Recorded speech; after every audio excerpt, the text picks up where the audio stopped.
तो अंतरिक्ष में सबसे पहले अंतरिक्ष के लिए हमें शब्द समझना है, और 3 शब्द तो तुरंत समझना है। एक शब्द है इनर स्पेस, जिसको कहा जाता है आंतरिक अंतरिक्ष, और एक शब्द है आउटर स्पेस, बाह्य अंतरिक्ष, और एक शब्द है डीप स्पेस। पहले ये 3 शब्द को तुरंत समझना पड़ेगा। डीप स्पेस, अपार अंतरिक्ष, और कई बार ऐसे डीप अंतरिक्ष लिख देते हैं, अपार अंतरिक्ष। जैसे देखिए यहां मैं फिगर बनाता हूं, देखिए ये पृथ्वी है,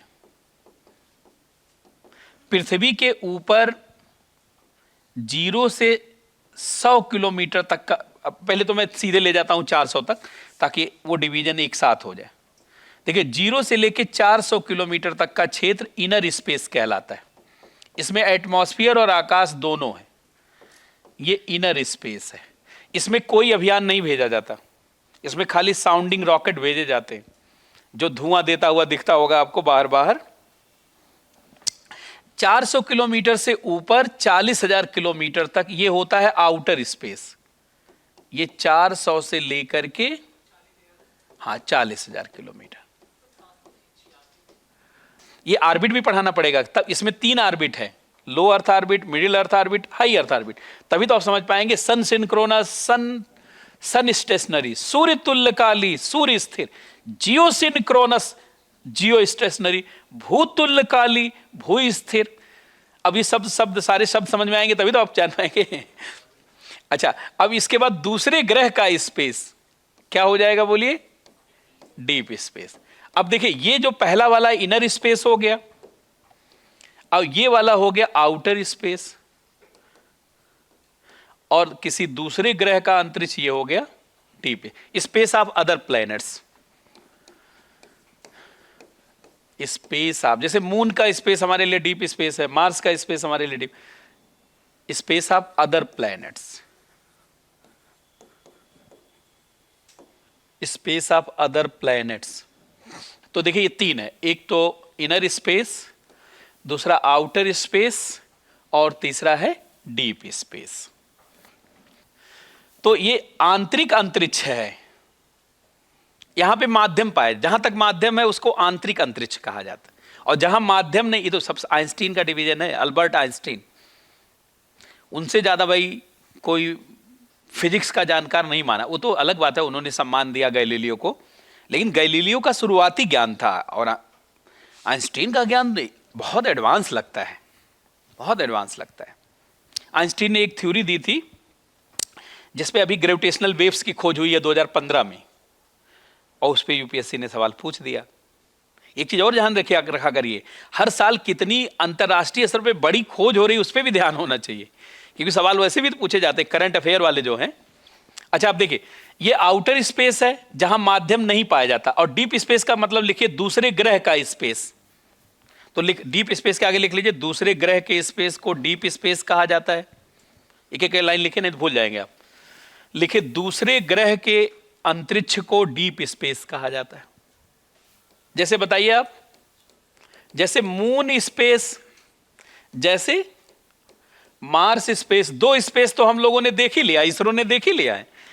एक तो है चंद्रमा का अंतरिक्ष, चंद्रमा का इसमें हम लोगों ने 3 मिशन भेजा है, चंद्रयान 1, चंद्रयान 2, चंद्रयान 3। और ये देखिए मंगल का अंतरिक्ष, इसमें हम लोगों ने 1 मिशन, टोटल 4 मिशन है डीप स्पेस। अगर क्वेश्चन आ जाए भारत के डीप स्पेस मिशन पर चर्चा कीजिए, तो 4 कार्यक्रम पे लिखेंगे, तभी तो आपको नंबर मिलेगा। मंगल का अंतरिक्ष, अब देखिए 3 मिशन कौन कौन से हैं बोलिए? चंद्रयान 1, ये कब भेजा गया था? 22 अक्टूबर 2008। फिर चंद्रयान 2 बोलिए 22 जुलाई 2019। फिर बोलिए चंद्रयान 3, अरे अपने देश की बात है, सब याद रखिए, ये है 14 जुलाई, अभी जल्दी 2023। और 1 मिशन इधर, क्या नाम है इसका? मंगलयान। कब भेजा गया? 5 नवंबर 2013। और पहुंचा कब? 24 सितंबर 2014। और ये कब पहुंचा? 6 नवंबर 2008, और ये कब पहुंचा? 6 सितंबर 2019। पहुंच ही नहीं पाया, लेकिन उसी दिन था। और ये कब पहुंचा? 23 अगस्त 2023। अब देखिए, मान लीजिए एक छोटा सा सवाल मैं पूछ रहा हूं कि अगर क्वेश्चन आ जाए कि भारत के डीप स्पेस कार्यक्रम की चर्चा कीजिए, तो जिसको डीप स्पेस का अर्थ नहीं मालूम होगा वो चर्चा कर पाएगा? है छोटा ही सवाल, एक मेंस का क्वेश्चन लिखिए जरा, तब आपको पता चलेगा कि शब्द की कितनी वैल्यू होती है। लिखिए, लिखिए, भारत के डीप स्पेस कार्यक्रमों पर चर्चा कीजिए। पता चला आपको सब आ रहा है, लेकिन ये पता नहीं है डीप स्पेस क्या है। Discuss the various deep space program in India. तो भारत के डीप स्पेस कार्यक्रमों पर चर्चा कीजिए, ये है इसका। एक मिशन है क्यूरियोसिटी, जो नासा का बड़ा बेहतरीन मिशन है। उसने मंगल के बारे में तहलका मचा दिया है।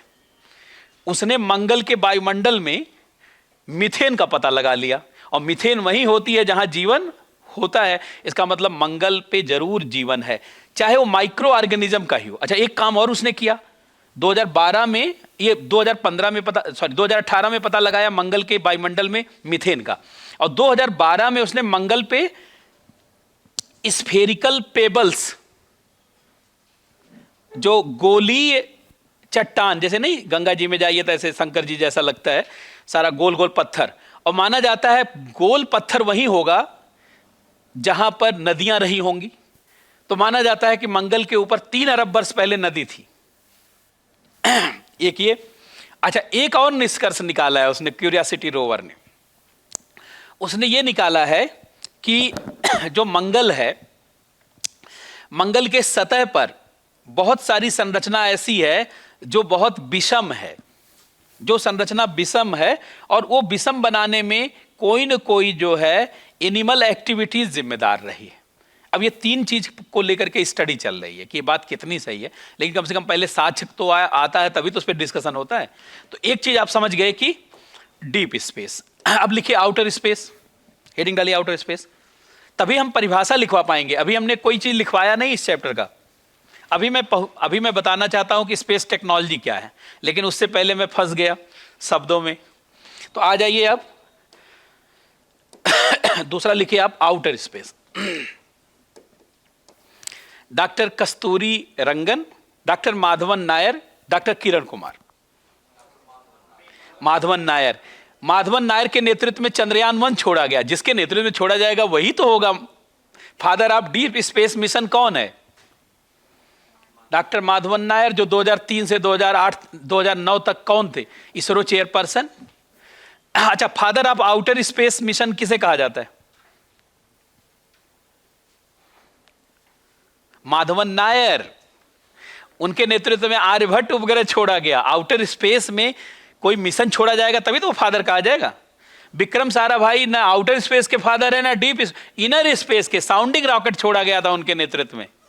चलिए अभी बाद में लिखवा देंगे, लेकिन देखिए आउटर स्पेस किसे कहा जाता है? लिखिए पृथ्वी के ऊपर आउटर स्पेस कहा जाता है। लिखिए इसी में सैटेलाइट छोड़े जाते हैं, इसी में उपग्रह छोड़े जाते हैं, इसी में उपग्रह छोड़े जाते हैं। तो एक क्वेश्चन और बन गया, इसी में उपग्रह छोड़े। तो बताइए डीप स्पेस में क्या छोड़े जाते हैं? Space probe. जब किसी दूसरे ग्रह पे अभियान भेजा जाता है तो उसको क्या कहा जाता है? ऐसे बहुत शब्द अभी सीखने हैं आपको।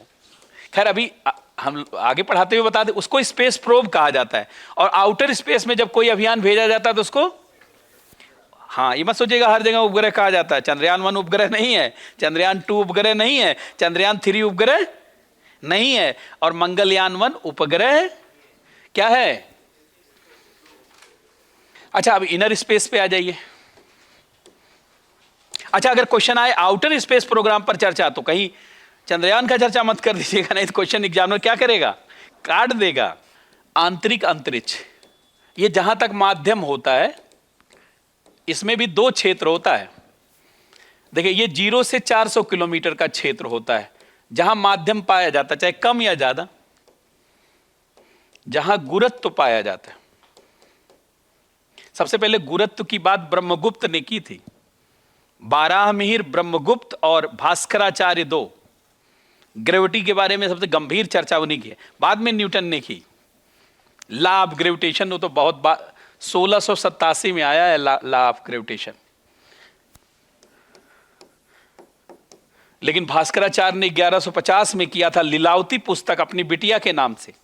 लेकिन अब देखिए आंतरिक अंतरिक्ष का मतलब है कि जहां पर माध्यम पाया जाता है। अब माध्यम देखिए इसमें भी दो जगह है भैया। एक जगह है एटमॉस्फेयर जहां माध्यम बहुत ज्यादा है, जहां गैसों का घनत्व तो बहुत ज्यादा है। यह है 0 से 100 किलोमीटर। इसमें जानते हैं कौन सी गैस सबसे ज्यादा है? Nitrogen 78%, oxygen 21%, argon 0.93%, carbon dioxide 0.03%, ऐसे है सब ना। इसमें वायु है, इसलिए ये वायु का मंडल है, एयर है। हम लोग बचपन में जानते थे एयर माने ऑक्सीजन, और कई बार आईआईटी की तैयारी के दौरान कई सवाल गलत हो जाते थे क्योंकि सोचते थे कि वायु का मतलब ऑक्सीजन। ऑक्सीजन वायु का एक कंटेंट है, वो भी 21%। वायु में ज्यादातर तो नाइट्रोजन है। तो अगर हम कहते हैं हम वायु लेते हैं, इसका मतलब नाइट्रोजन लेते हैं, ऑक्सीजन तो नहीं। और एयर का मॉलिक्यूलर वेट 29 है, ऑक्सीजन का मॉलिक्यूलर वेट 32 है। अगर आप दोनों लिखेंगे, गलत का गलत पुट कर देंगे तो रिजल्ट गलत आ जाएगा। तो ये 0 से 100 किलोमीटर तो वायुमंडल है, और इसके बाद स्काई है, आकाश है। आकाश कहां से कहां तक है? 100 से 400। यहां पे माध्यम बहुत रेयरर है। इसमें तो अच्छा, इसमें भेजे गए अभियान को क्या कहा जाता है, ये मुझे बोलिए। इनर स्पेस में अगर कोई मिशन भेजा जाता है तो उसको क्या कहा जाता है? Sounding rocket. इनर स्पेस की खोज किसने की है? एस.के. मित्रा, शिशिर कुमार मित्रा। क्षोभ मंडल, समताप मंडल, मध्य मंडल, बहिर्मंडल, और उसमें जो आयन मंडल है, आयनोस्फीयर की खोज किसने की? शिशिर कुमार मित्रा ने। उसी से वैश्विक प्रसारण संभव हुआ। देखिए इसमें भेजे गए मिशन को क्या कहा जाता है बोलिए? साउंडिंग, क्योंकि माध्यम है ना इसलिए साउंडिंग। अच्छा, साउंडिंग रॉकेट किसने बनाया था? 1967 में डॉक्टर विक्रम साराभाई, इसीलिए उनको फादर ऑफ रॉकेट कहा जाता है, जबकि उन्होंने कोई आउटर स्पेस का मिशन ही नहीं किया। अब 3 चीज समझ में आ गई ना, अब स्पेस टेक्नोलॉजी समझ में आ जाएगी।